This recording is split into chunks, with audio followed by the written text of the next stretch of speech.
dikasih tahu ya kan hasil mediasi hari ini seperti apa nih?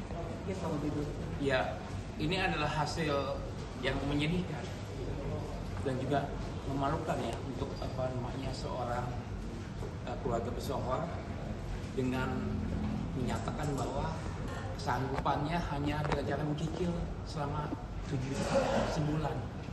7 juta sebulan. Uangnya itu 8,1 M. Tadi itu dulu situ. Kalau dia sebulannya 7 juta, itu butuh waktu 96 tahun.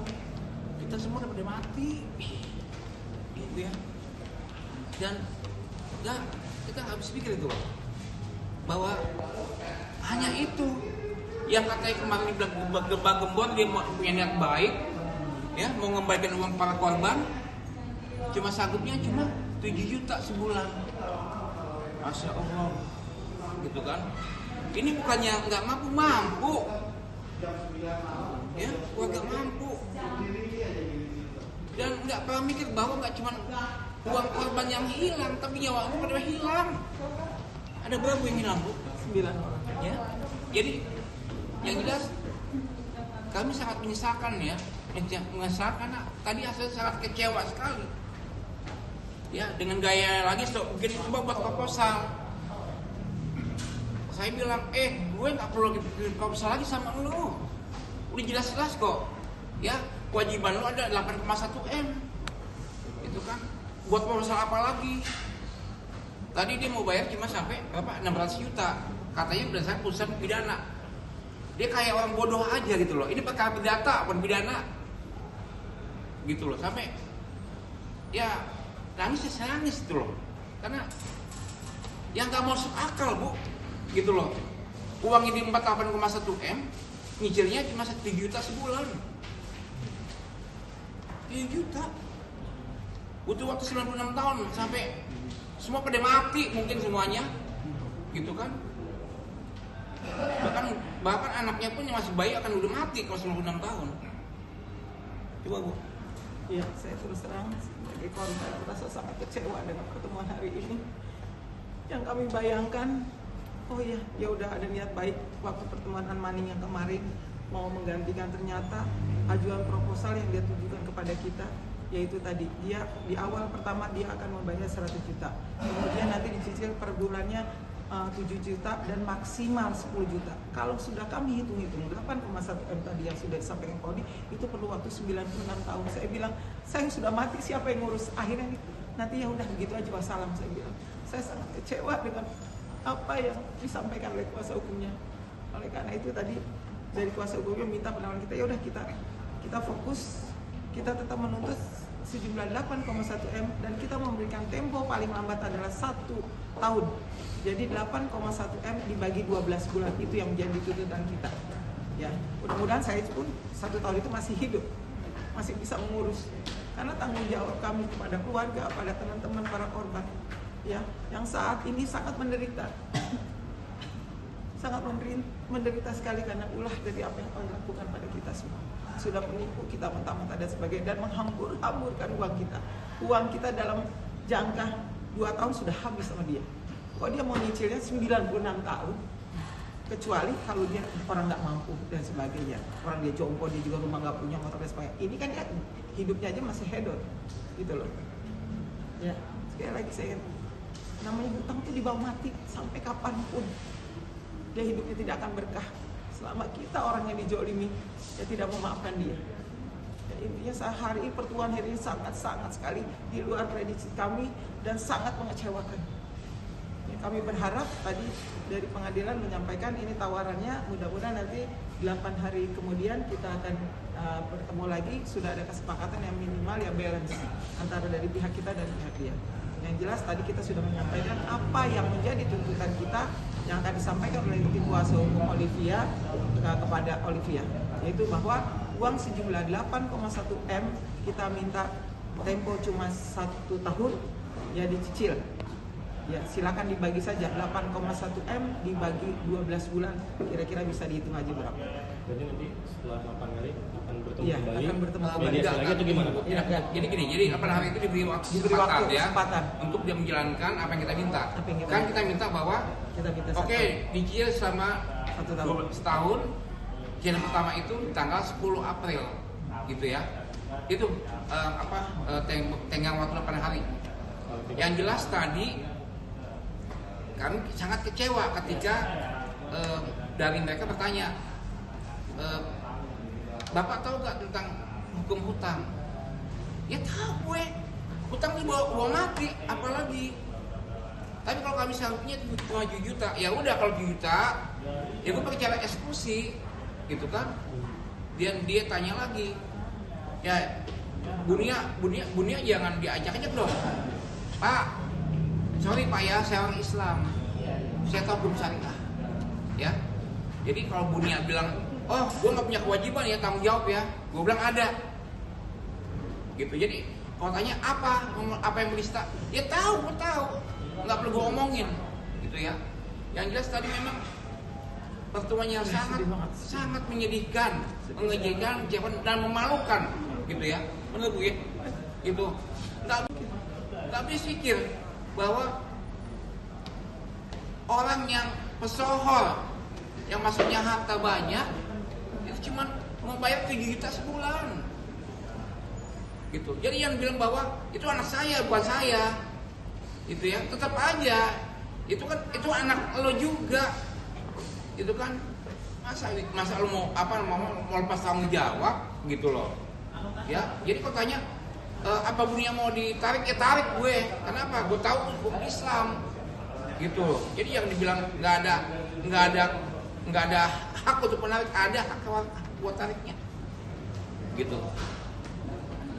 Ya itu kira-kira teman-teman sekalian, saya mohon doanya ya semoga nanti di dalam waktu yang 8 hari ini dia ada berubah pikiran, ada niat baiknya dan sebagainya. Kalau misalnya itu nanti keputusan tetap dari pengadilan. Ya kalau misalnya tidak ada deadlock, tidak ada kesepakatan di dalam 8 hari itu antara dia dengan kita tuh nanti yang memutuskan nanti pengadilan. Apalagi tadi sempat ya, kita diminta untuk tidak membentang poster, membentang tulisan yang membawa nama Ibu Nia Deniati, gitu kan. Kami bilang itu ada cara kami supaya uang kami bisa kembali, gitu. Bukan untuk mencemarkan nama Ibu Nia, kagak, gitu kan. Kita cuma pengen uang itu dikembalikan pada korban. Kenapa? Karena gak cuma duit doang hilang, nyawa juga hilang. Pekerjaannya udah kerja suruh berhenti, udah pada stres. Bahkan sebenarnya kalau kita menuntut itu lebih sebenarnya. Belum waktu persyaratan mau jadi CPNS itu harus swab aja dulu berapa, 750.000. Belum tes narkoba dan sebagainya, belum surat menyurat dan sebagainya, pengakuan baik udah jutaan. Belum lagi yang jauh-jauh datang ke Jakarta untuk mengangkut yang nyampe SK Bogor gitu. Itu transportnya udah berapa jutaan. Perhatian, panggilan sidang. Terkait hasil hari ini, melanjutkan proses yang kemarin ya, undangannya Maning, hari ini Maning terakhir. Kami mengajukan proposal penawaran kepada pihak penggugat, yang dimana memang klien kami Ibu Olivia Natania menyebutkan angka, ingin secara beritikat baik membayar di muka 100 juta rupiah. Kemudian sisanya itu ingin mencicil sebesar 7.500.000 sampai dengan 10 juta. Ini minimal sekian. Satu bulan. Per bulan ya, setiap bulannya sampai lunas. Lunas angka yang kami ambil adalah angka yang tertera pada putusan pidananya di 615 juta rupiah. Nah, proposal ini kami buat atas dasar pertimbangan yang real terkait dengan kondisi daripada klien kami. Nah, di situ kesanggupannya. Cuman proposal tadi memang ditolak dari pihak sana. Oke, Komendo tadi kan dia bilang kalau misalnya 615 yang harus dibayar itu kan pidananya, gitu ya kan. Sedangkan mereka ini pengaduan di sini adalah perdatanya 8,1 M, gitu ya kan. Jadi mereka nggak make sense katanya, gitu kan. Sedangkan laporan di Polda dengan laporan di Perdata itu beda, gitu ya kan. Jadi dia tetap kekeh untuk meminta 8,1 M-nya sendiri. Seperti apa nih? Ya, sebenarnya tidak masalah dengan itu, mereka punya hak. Yang pasti kita lihat dari kesanggupan daripada klien kami. Ini kan posisinya kami ambil angka yang dimana kesanggupan daripada klien kami. Jadi penawarannya itu dengan patokan yang sudah berkekuatan hukum tetap kami ambil di 615 juta seperti itu. Bang, bisa jadi 8M ini sebenarnya kalau dari kacamata hukum ya, apakah itu memungkinkan atau apakah ada indikasi lain-lainnya atau seperti apa? Oke, terima kasih teman-teman rekan-rekan media. Yang paling pertama tadi gambaran besar kan sudah disampaikan oleh rekan saya Mas Wendo. Nah, untuk menjawab pertanyaan itu, yang harus dilihat paling pertama itu adalah yang dituntutnya itu adalah berdasarkan putusan perdata yang diminta 8,1 miliar. Sementara proposal yang kita ajukan itu adalah proposal yang sudah berkekuatan hukum tetap menggunakan putusan pidana senilai 615 juta. Proposal yang kita ajukan itu tadi langsung ditolak. Sudah disampaikan oleh Mas Wendo tadi, itu langsung ditolak proposalnya. Nah, sehingga kita minta ada penyesuaian baru dari pihak korban untuk mengajukan kira-kira menanggapi proposal kita itu apa. Nah, proposal itu masih tetap mereka kembali ke angka putusan perdata 8,1 miliar. Cuman yang harus diingat penting itu bahwa putusan perdata itu yang dibuat itu adalah putusan perdata yang tidak meletakkan sita jaminan. Ya, tidak ada sita jaminan di dalam putusan perdata kalau kita perhatikan itu. Kalau di dalam putusan perdata itu sifatnya adalah putusan yang sifatnya kondemnatoir, maka dia akan letakkan sita jaminan. Tetapi dengan catatan kalau itu bunyi gugatannya itu adalah gugatan bukan prestasi. Sementara gugatan yang dijadi itu adalah gugatan perbuatan melawan hukum, sehingga tidak diletakkan sita jaminan atau konservatoire besla. Itu tidak ada. Kalau itu dibaca dan dipahami secara utuh oleh kuasa hukum dari korban-korban yang ada, harusnya dipahami dari sisi perdatanya bahwa yang diminta ganti itu adalah 8,1 miliar. Jadi bukan sita jaminan. Sehingga kalau sita jaminan, dasar peletakan sita jaminan apa? Kita sendiri pun agak sedikit bingung sita jaminan. Karena kalau kita baca di dalam rujukan di doktrin hukum manapun itu tidak pernah ada ditulis di dalam doktrin hukum manapun sita jaminan itu diletakkan di luar putusan. Itu tidak ada. Sehingga 8,1 miliar menggunakan putusan perdata itu juga masih sifatnya kan diskusi.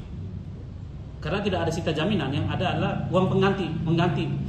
Itu bukan sita jaminan ya bunyinya.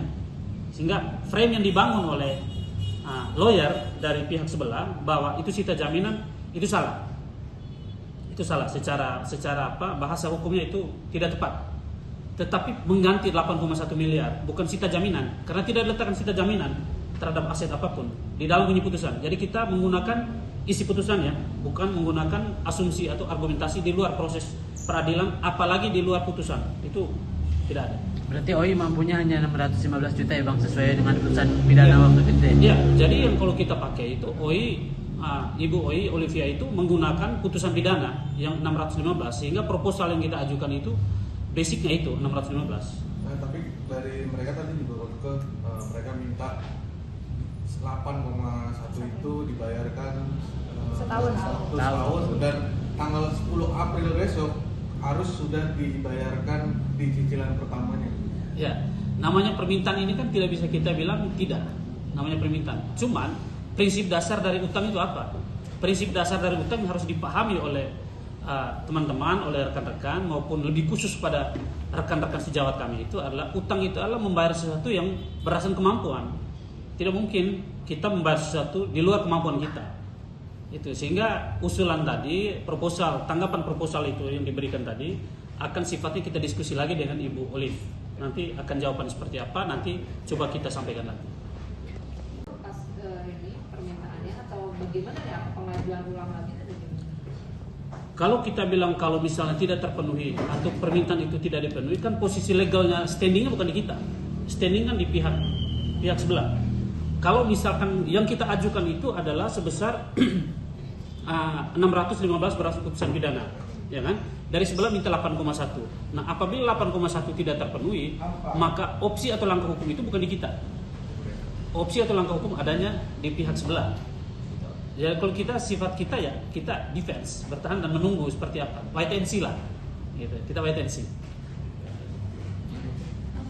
Ada indikasi di ini nggak sih Bang? melibatkan banyak pihak? Maksudnya dari 8,1 itu apakah ada indikasi melibatkan ini korban-korban fiktif gitu Bang? Nah, itu yang korban fiktif itu yang harus kita lihat. Sekarang kan ada kesepakatan pembayaran, masa ada kesepakatan membayar, lalu yang hadir hanya 2-3 orang. Itu kan tidak realistis, tidak logis juga. Kalau kita berpikir secara rasional itu dengan itu tidak masuk tuh. Jadi menurut kita itu fiktif itu. Maka di dalam proposal kami itu kami akan membayar di muka 100 juta rupiah, sisanya dicicil, tapi ada syaratnya. Jadi posisinya prinsipal klien kami atau kuasanya bertemu dengan para korbannya, sehingga jangan sampai pembayaran yang dilakukan ini ke pihak-pihak yang fiktif tadi. Jadi lebih fair Ya, jadi lebih fair. Kalaupun tidak sanggup pada akhirnya misalnya tidak bayar itu sebenarnya bisa. Tidak bayar. Bisa sampai akhirnya itu kan istilahnya udah ada itikat baik nih, kalau bayar sampai segitu. Kalau misalkan nggak bayar toh juga sudah dihukum pidana misalkan, itu bisa nggak sih sebenarnya buat pandangan masyarakat aja nih kalau ada itikat baik dari OI? Yang harus dilihat asas pidana itu, yang harus dilihat dalam prinsip pidana itu ada namanya asas nebis in idem. Tidak bisa dihukum 2 kali untuk perbuatan pidana yang sama. Itu paling dasar itu. Jadi ketika ada perbuatan pidana yang sama, tidak bisa dihukum 2 kali. Itu. Yang paling mungkin itu adalah perbuatan perdata tadi. Nah, cuman signifikansi perbuatan perdata itu terhadap keputusan ini seperti apa? Yang paling penting adalah kita sudah berniat baik ya. Tadi sudah disampaikan oleh Mas Rendo bahwa kita sudah punya niat baik. Ibu Olive itu sudah punya niat baik, sudah menawarkan gitu. Bahwa nanti kemudian kesepakatan penawaran itu tidak disepakati karena ada pengajuan baru tadi yang disampaikan oleh rekan-rekan tadi, dapat infonya bahwa 8,1 miliar itu juga nanti kita diskusi akan seperti apa. Yang pastinya kalau misal pertanyaan tadi paling dasar, paling prinsip bahwa tidak bisa dihukum 2 kali untuk perbuatan yang sama. Itu di prinsip pidana. Saya tambahin sedikit ya terkait dengan itu bahwa Ibu OI ya para tergugat ini tidak memiliki harta apapun. Jadi ini murni itikat baik dari klien kami untuk memberikan kepastian hukum kepada para pihak, para korban. Jadi kalau misalnya memang kesanggupan daripada klien kami hanya di 615 dengan 100 juta akan diberikan di awal, sisanya dicicil, ya itu kembali lagi ke pihak mereka. Silakan kalau memang ternyata proses amaning ini gagal, ya dalam putusan tidak ada sita jaminan di situ. Jadi itu nanti dilihat dari pengadilan kan, jatuhnya menang di atas kertas lah.